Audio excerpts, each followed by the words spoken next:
Today we're going to talk about how to find manufacturers, and in particular how to find the best manufacturers for your type of product, for your type of business. We will also talk about what you need before you start contacting and finding manufacturers, what kind of package you will need, and then once you've found the manufacturer, we'll talk about what you need to ask them to figure out the best match. And afterwards, we also will talk about how you will best work with them in order to have a successful, fruitful partnership.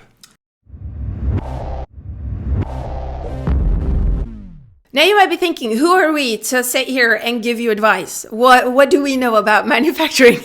Well, we've worked in the apparel industry for 22 years. Personally, I've been at about 150 different manufacturers around the globe. I've seen some phenomenal ones. I've seen some shitty ones. We also work with, through Designer, our design agency, we work with clients that manufacture products both overseas and local. So we know what manufacturers are looking for in collaboration. We also know what they think is important when they onboard new clients. We've been running this since 2007 and we're working daily with manufacturers worldwide. Through apparel entrepreneurship, we have helped hundreds of entrepreneurs start and run their apparel brands and find manufacturers. What do you need to know before contacting your manufacturer? There are a couple of things that you need to figure it out before you start reaching out. First, what do you want to do? What type of brand, what type of business, what type of product do you want to make? What is it? Do you want to make pants? Do you want to make activewear? Do you want to make hoodies? Do you want to make waterproof jackets? What exactly is it that you want to create? Because manufacturers specialize. So a manufacturer that might be making pants might not be making jackets or knitted tops. So you need to know exactly what type of product you want to create. And once you found a manufacturer, you need to have a factory-ready package to deliver to them so they can give you the right quote and so you can start working together. And the first thing you need in this package is a tech pack. A tech pack is basically a blueprint of your garment. It's all the instructions needed for the manufacturer to start working on your product to make a prototype and finally the final product. And the tech pack is really crucial actually, because if you send them a shitty tech pack, that's what you're going to get back, a shitty sample. Later, a shitty product. So making sure that you have really good tech packs, bill of materials with the correct specs before you send this to the manufacturer is crucial to get back a really good sample and to get back a really good product. And the second thing you need after the tech pack is a bill of materials. And that's basically a list of all the components needed to create and make your garment listed. So you have this together with your tech pack. Along with the tech pack, you will also have a measurement list where you specify the measurements for your products. The manufacturer is going to create the samples based on your tech pack, your bill of material, and your measurement list. These are crucial. And the manufacturer will be very interested to know the kind of quantities you want to make your products in. And you're going to hear the term minimum order quantities, MOQ. So that's something you need to know or figure out how many pieces you want to create when you start contacting manufacturers. Many of them have minimum order quantities. So if you have below a certain amount, they will not even start working with you. The minimum order quantity depends on the size of the factory. Some are really small, only have, let's say, 60 sewers, whilst others have 1,800 sewers. And then, of course, to make sure that all the lines are operating in an optimized way, they need volumes. Whilst a smaller factory, local factory, they don't have that many sewers, so their optimization in the production is much smaller and they can handle fewer quantities. But also for you, if you have, let's say you're going to produce 20 styles, the number and the price of this product is not going to be optimized for a good operation. You need higher amounts, minimum quantities, in order to price your products correctly, to get the right margin for yourself, to get the right margin later for if you're doing wholesale or if you're doing retail. An average amount is about 300. When you're about 300 pieces per style, that's when you can get a more accurate price. So you need to know the quantities you want to make your products in. And then you should have figured out your time schedule. Do you have a deadline? When do you need to have the finished bulk production? Let the manufacturer know this from the start. You should also know that they typically plan their entire production at least a year ahead of time. So don't expect them to call them one day and start producing your garments the next. So start discussing the time schedule early on with the manufacturers so you can plan all the deadlines for the prototypes and also the bulk production. Also, in terms of the time schedule, of course, it's good if you can count backwards from the time that you want to launch. Maybe you're like, oh, I'm going to launch when my product is ready. Yeah, but you can, even though you say have this idea, you can still have an event or a season that you want to launch in. Start looking at that and then reverse engineer from there. Some brands also have an event that they know they really need to launch at the same time. Some are, let's launch before Christmas because Christmas is the best time. So you need to understand that working ahead means also reverse engineering, so you know and when to you know how to plan and also how to communicate this together with your manufacturer so they can make sure that you have time to actually create the product at its best quality and price for your brand. And this period takes time since you need to send them the factory ready package. They need to create the prototypes when they have the time, send it back to you. You have to comment and fit them and send it back, the new instructions and so forth. So there's a hack. If you really are pressed on time, the best thing you can do is to go and visit the factory to create a prototype round once you are there. Then you can hack down the time and you can save weeks, even months. And also what you can do if you're going physically is to bring with you reference samples. This is one of the quickest ways to create a qualitative product and to make sure that both you and the manufacturer have the same reference in terms of what it is that you want to achieve for that type of product. The type of seams, the type of construction, the type of hood adjustment, for example, the type of waist adjustment for the pant, the type of pocket solution, all these small details and also for fit, for example. If you have a garment that you know, this is the ace fit that I want to have, bring that with you to the manufacturer so they can look at it, so they can measure it, so they can work the pattern according to your reference sample. Reference samples, you cannot buy enough of reference samples. We recommend to buy reference samples if you can for almost everything. Like if there's solutions, materials, fit and pattern, of course, but also even details. So you can cut an arm off and say, this is the cuff that I want to have. Please make this. And so everybody's going to be fully clear 100% on exactly what it is that they're trying to achieve. And to be fully prepared for these discussions with the manufacturers, it's good to have figured out your estimated target price. Have this up your sleeve so you know that you're in the same ballpark as the manufacturer have their prices when they produce your garments. And to learn more about target prices and costing in general, costing your product, please watch this video. One of the first thoughts that typically pop up when you start looking for manufacturers, should I look for one locally or one overseas or far away in Asia, in the US, Europe, depending on where you're based? And there are some advantages and some disadvantages for all options. But first I want to mention, why do you want to produce, let's say, in Asia or let's say locally? You need to understand what you want to achieve with your brand first. If you have a brand that represents locally made, that supports local businesses, that is local in general, or let's say if you have the made in US tag or if you have the made in Europe tag, then of course you can't go and produce your products in Asia. So you need to make sure that you're following the brand, that all the products you're creating are on brand according to your brand standards and what you're trying to achieve, the bigger vision, the values that you're bringing to the table with your brand. So let's talk about the advantages of producing locally, and let's speak about Europe, Australia, the US. The good thing is they can easily visit them. So you have less travel time, less cost when visiting them. And also if you have several different manufacturers that you work with, which you typically will have if you have a large collection, it's easier to visit them all. One disadvantage of producing locally then typically is that you have slightly higher manufacturing costs, but you have to remember that if you're a small brand starting out, even if you produce, you just see these lower costs for producing overseas, for example, in Asia, then typically you have to go and visit them, and these costs add up. Let's say, what does it cost you to go there 1 week? The travel cost, the time you need to spend there. So when you add these overheads to your cost, then this lower price that you first saw doesn't make as much sense. One disadvantage of looking for manufacturers locally is it's hard to find a manufacturer specialized in exactly your type of product.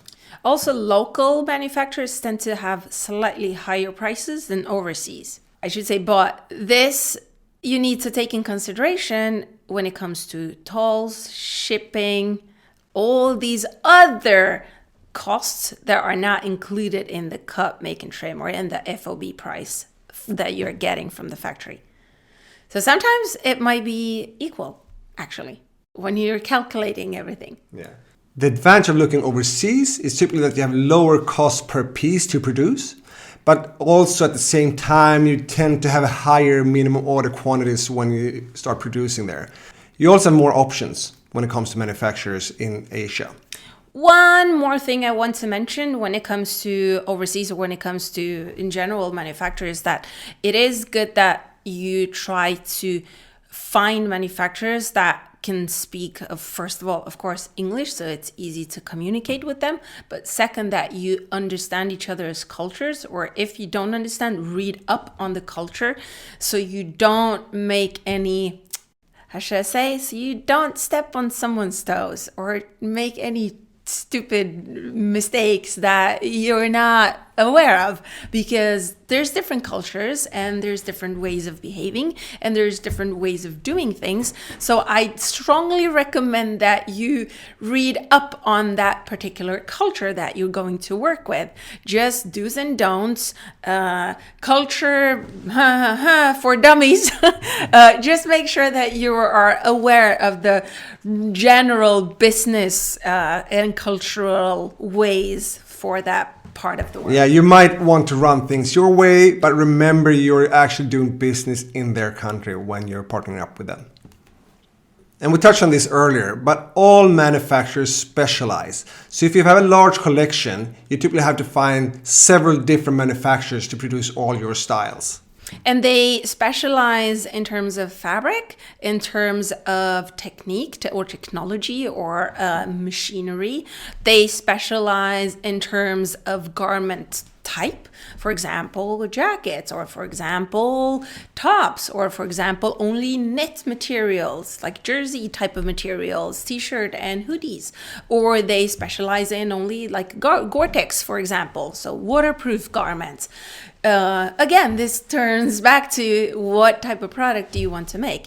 But some manufacturers, even though they say they specialize, they might be working with subcontractors. So let's say you have a collection of 10 styles and you don't want 10 different manufacturers, you kind of want to consolidate your manufacturing. And let's say you have an idea, let's only try to find 2 manufacturers. Then of course you can have a conversation with them and ask, okay, so I'm having all these pants, but also all these shorts, they're in slightly different material, but is there any possibility for you to make both? If not, would you have a subcontractor that can do this, but that we have only communication with you?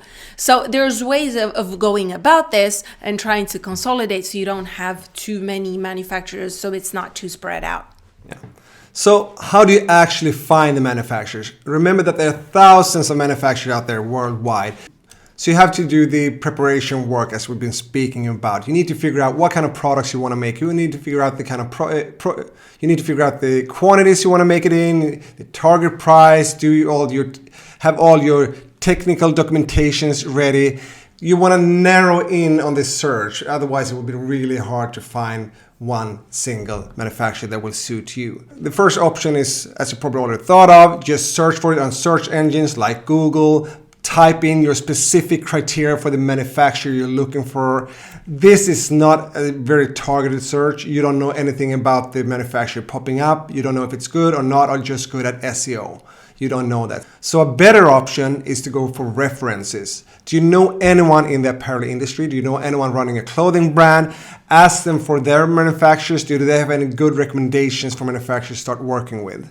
Also, some brands also have the manufacturer listed on their website. Most specifically, sustainable brands or purpose-driven brands, because they have a transparent business operation.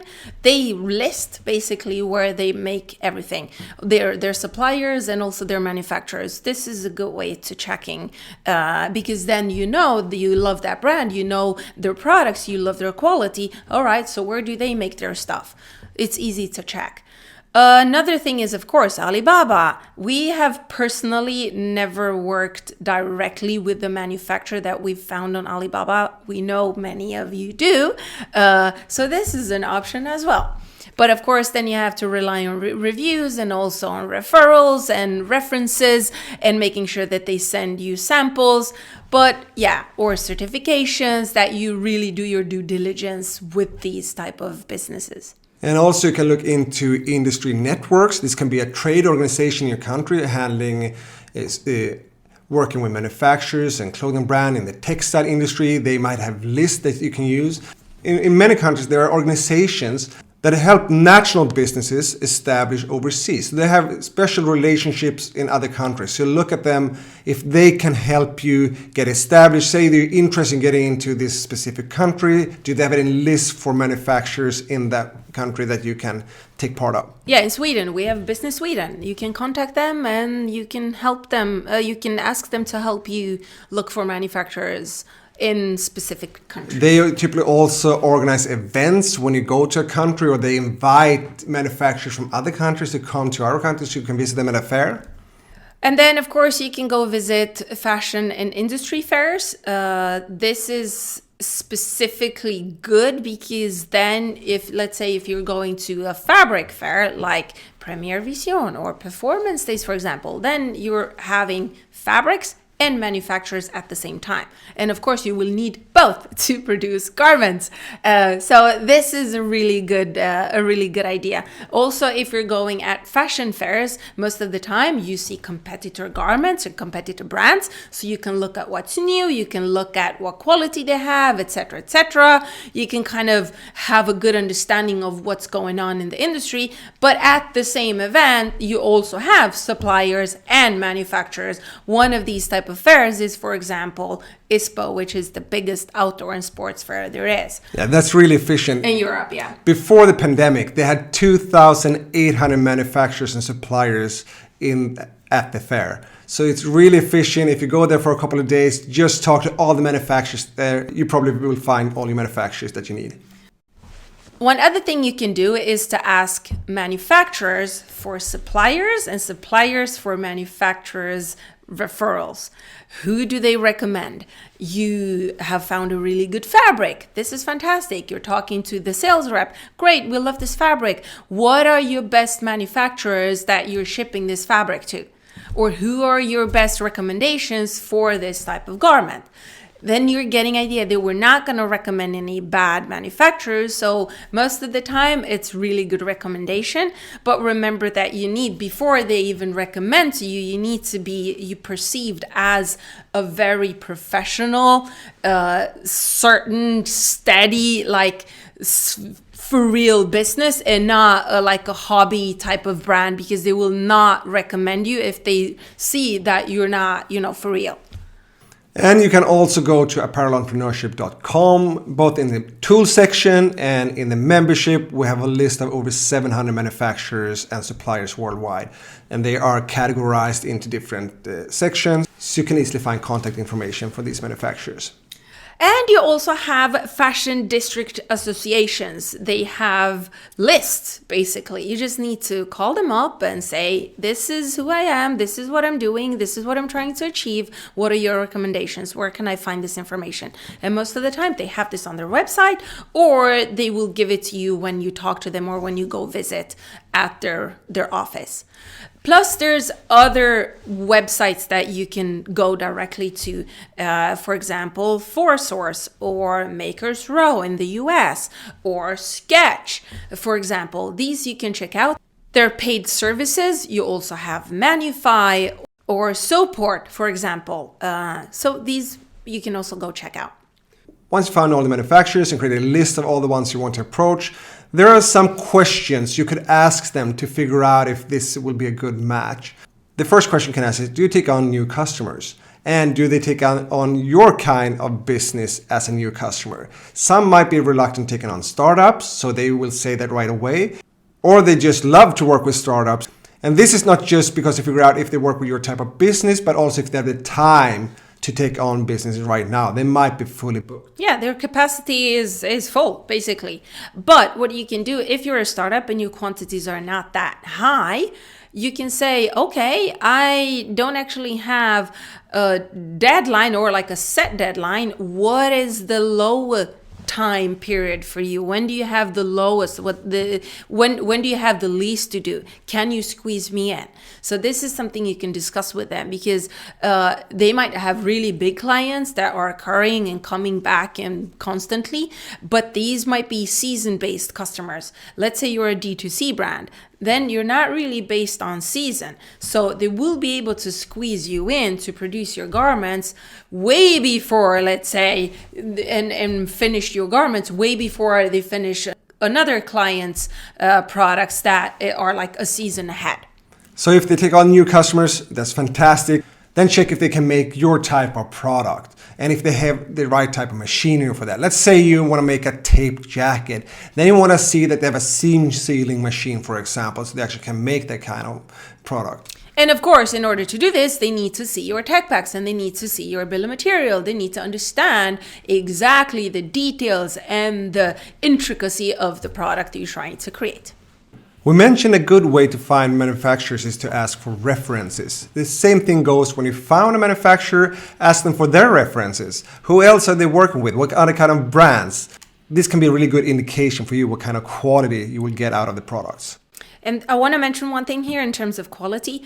If you're contacting a big manufacturer and you know they work with big brands, then of course they must have really high quality because of those brands. So they have processes and a complete different type of quality level than if you would go with the smaller manufacturers somewhere.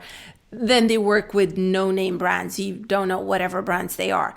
It might pay for you to up the minimum order quantity, buy more products just to get in that factory so you can reach that type of level. Also, this could be a door opener for you for investors, for example, or also when in your communication with your customers, because you'll be able to say, we're in the same manufacturer as, I don't know, Nike, or as Levi's, or as Michael Kors, or as whatever brand that you're referring to.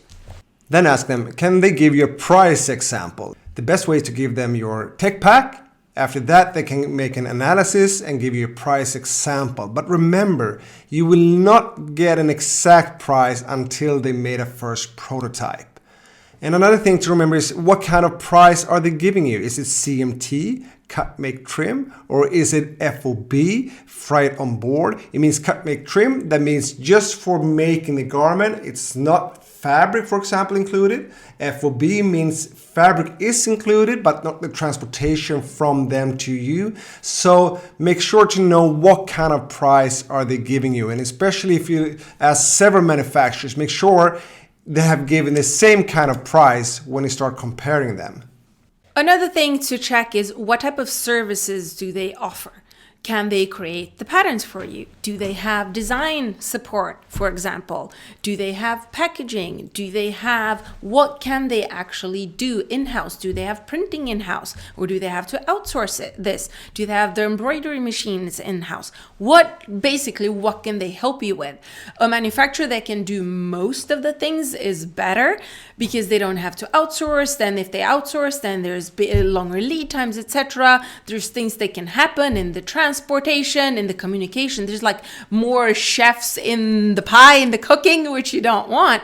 So you want one source that can create everything. But of course, if they can do the patterns in-house, this is fantastic because then they make the patterns. The patterns are production optimized for their facility, which means that it's a smoother process than if you would go and do the patterns with someone else and then bring them in, and then they have to take those patterns and then production optimize them for their own facility, etc. It's like a hassle. So it's better if they can do more for you. We spoke about minimum order quantities. This is the next thing I want to ask about. Do they have any minimum order quantities that you have to consider? What kind of minimums are they talking about? Is it per style, per size, per color? Just ask them about this and see if they're a match. And also, let's say you're a startup and you don't really reach the minimum order quantities. If you're good at explaining your business idea and where you're going, and they can see your vision, they might be open to actually start with lower quantities because they want to have you as a long-term client for them. If they have too high minimum order quantities for you and you really want to start working with them, you can ask if they work with surcharges. This is something they typically do. They can make lower quantities, but then they will add a surcharge. And this is not such a bad idea if you're a startup just to get started. You know you will get your products. Yes, you'll get a cut on your margin, but you will get your products out there and you can improve this later on.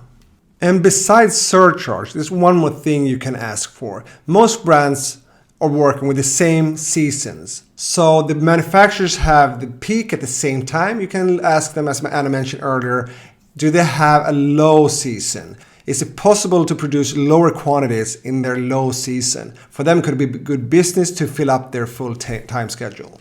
One other thing to think about is, are they super transparent with their terms and conditions? What are those? Can you sign a contract? You also want a contract from your end that you both agree. We actually have a terms and agreements contract in our membership, a template that you can use with most of the manufacturers. It works fine. But if they are not okay with signing a terms of agreement contract, why not? What do they agree to instead? What are the terms for you to make sure that they confirm and that it's something that they will follow up on? So terms of agreements, it's really important that you nail. Hopefully not going to use it legally, but it's a good way to find out that you're on the same level and are in agreement of your terms. One other thing you need to check is how much do they charge for sampling? What does the prototype cost? Some factories taken, which is completely normal, is 2 to 3 times FOB price per sample, because there's no guarantee that you will continue making this style with them. If you're a bigger brand and if you after year you've worked with them, you have a solid relationship, most of the time the samples is included in the production price. Before you get to production, you have to make sure you double check on how much the sampling is actually going to cost you. We mentioned earlier that you need to figure out your time schedule and talk with the manufacturer about this. So ask specifically, when do they have time? Do they have time when you need your garments, and when can you fit it into their production? Also, make sure that you ask, okay, now I'm going to send you my tech packs. How long will it take before I get my first sample? After my first sample, and I take a week, for example, to comment, fit, I send it back. How long will it take for the second sample? How long that you're basically discussing and that they have an open conversation with you on the entire time frame, so you know exactly how to plan your time and your team's time. The last question you can ask them is, do they have any certifications? This is especially important if you have a sustainable profile, which we hope you do. See what kind of certifications do they have. This means that they have a certain standard when it comes to sustainability and ethics and manufacturing. And also, of course, when they show you proof of the certification, make sure that it has the date on it and that it states on how long it's valid for. Because we've seen many times factories sending certifications and their due date was 3 years ago. So yeah, check the dates. And remember, let's say they have a specific sustainability certification. Read up on how you can use that on your website, in your marketing, because they have the certification, it's not you. So you have to be specific in terms of how you express yourself when using it. Yeah, because with certain certifications, you need to be a member in order to use their logo, to use their taglines, to even say that you are certified or that your products are certified. So this all sounds easy, but we know that many of you find it difficult to get the response you want. Why is this? And basically, why is this hard to get inside? Even if you get a response, why do they say no to you? What's the issue? How can you get in in the manufacturer? And also, how can you make sure that you have a long-lasting partnership? What can you do? Here are a couple of things you can do. First of all, you need to have everything that we've mentioned in order before contacting them, because only then they will know that you mean business, that you're a professional entity. You're not a DIYer that's just checking things out, because they don't have time for you. Because time for them is money. They don't have time to educate you, to answer all your crazy questions, even though we say yes, there are no stupid questions. When it comes to manufacturers, they don't have time. They don't have time to educate you. They don't have time to answer all the, for them, basic questions. So make sure you know what you're talking about. You know the lingo, you know the process, you know exactly what's going to happen. Many of the manufacturers, they get so many requests all the time. So make sure you stand up, make sure you follow up, make sure you have a professional approach and presenting yourself and your business in a way that they find it interesting to start doing business with you. Ask these questions. Hopefully you get some good answers and you'll find some manufacturers that you want to start working with. We've been in the industry for years and we work daily with manufacturers and clients that work with manufacturers. We see it happens all the time. The partnerships go southways. What can you do to improve the partnership with your manufacturer? There's some things that we see over and over again. Most of the things might seem basic, but we're going to mention them anyway, because if you just think of these things, it's going to be so much easier for you. It's not basic, it's just common sense, but many don't have that, unfortunately, and then they wonder why other companies don't want to work with them. First of all, you have to treat them with respect. They're not there to work for you. You are in the collaboration and the partnership together as equals, 50-50. You don't owe them. They don't owe you anything. You don't boss over them. You don't tell them what to do. You're in the relationship equally. They support you, you support them. When that's established and when they understand this, then you can actually have a regular conversation in terms of business, because they understand you and they know you and they figure you out on a human type of level. And then it comes to the culture, of course. You have to, yes, take them out for dinner. You have to, yes, when you go, bring gifts to the boss. Bring chocolate to the team. Make sure that you are feeling, welcome, and that you are welcoming the relationship and that you are excited to be there. You're not just there to kind of boss around. So build that relationship. And second, you have to let them in on your story. What is it that you're trying to achieve? What is the bigger vision? When they understand this, they can see and plan in their own head, because they're thinking money, and they're thinking time and capacity, and they're thinking machinery. So you're telling them, I want to become the next Gymshark. Then for them, it's like, okay, what type of machinery do I need? Okay, then we need this type of investment. Then, okay, what type of investment do you have? So all of a sudden, it's a completely different conversation than if you're a moms and pops little, I want to sell 3 pair of tights from my garage. It's a completely different game. I'm not saying one is better than the other, but you need to be open and honest with what you're trying to achieve. And then basically, even if you're saying you're having this bigger vision, you have to show how you're going to get to the bigger vision, because they need to see your plan so they can support you in the plan. Because again, they might only have now 100 sewers, but to achieve your bigger mission in 3 years, they might have to increase their sewers by double, triple the amount. So they need to figure and plan this out together with you.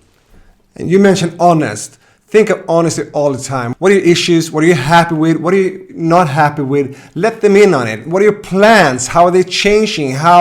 What's happening right now? How is that affecting your business? Why is this really relevant to you? Just have an open, honest conversation. They're business partners. And then basically straight up ask them, okay, I know that you're hesitant.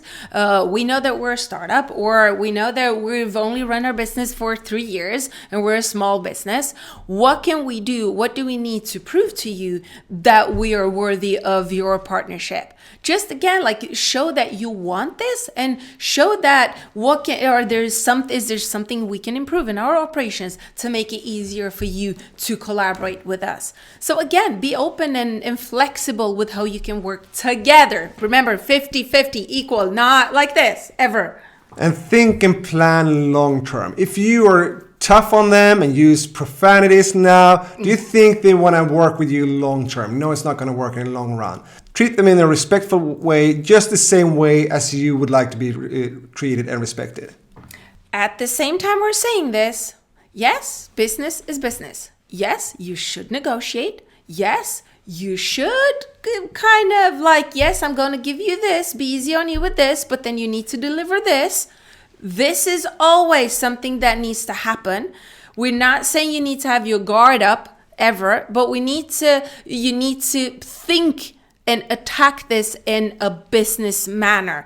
And remember that this is business, it's not personal, and it's business for them as much for you. But at the same time, it's a person that does business with a person. So the human aspect needs to be involved, but remember and have it in the back of your head that you're doing a business. You're not there to win, get a new best friend. Even though this happens, and many of our best, dearest friends are from the industry because we've worked with them so much, but at the same time, it's business. And you have clear expectations of what you want them to deliver to you. You need to know what you have to deliver in order for the partnership to work. What do you need to give them so they can keep the time schedule, so they don't have to wait and will be delayed because you haven't delivered it. So understand what you need to deliver and when you should deliver, and actually execute on it. Another thing is communication. We say this all the time. Preferably over communicate. Preferably create all your tech packs, all your documents like you would create them for a 3-year-old. They should be dumb, because if you're going overseas, you're working with a manufacturer that doesn't have English as their first language, every single document will be translated for the people that work behind the merchandiser. Everybody needs to understand. So it needs to be extremely clear in all the documents. You need to be extremely clear in your communication, in all your email. Say, okay, please confirm. Please confirm. Always get things confirmed. Am I clear enough? Do you have any further questions? Don't assume anything ever. Never assume anything, that anything is clear until they've confirmed it. If you should have one takeaway from this episode, it's remember that it's all about problem solving when it comes to product development. It's a roller coaster. Things do not go according to plan, but that's part of the game. Just have those expectations. You're there to solve the problems. Be pragmatic. Work with the manufacturer to have the best outcome, and then everything will be great. And you will have much less stress when working with a manufacturer. I've, in 22 years, never seen a perfect first sample, for example, because many of our clients, especially startups, they're receiving the first sample and they're like, what, is it not perfect? Well, it never is perfect. There's always work to do. Proto 1, Proto 2, Proto 3, salesman sample, pre-production sample, photo samples. There's always things to perfect. And even when you think that now we've nailed it, there's still going to be things that are not according to plan because some things have fallen between chairs, the cord is 2 cm too short, or the poly bag has the print upside down, or there's always going to be things happening. Shit happens. This is it. This is the industry. This is the expectation. So if you're going to stress over every single thing and be like, oh, but they didn't hear me out. They didn't do this. They should have the blame game stuff. It's not going to happen. Just take away the blame game, breathe a couple of times, and then try to look at it. How can you solve the problem? Always be in problem mode instead of blaming mode. And also, if you have further questions that you need answered in terms of manufacturing, sourcing, whatever, DM or write them below, and we'll answer them in future episodes. Thank you.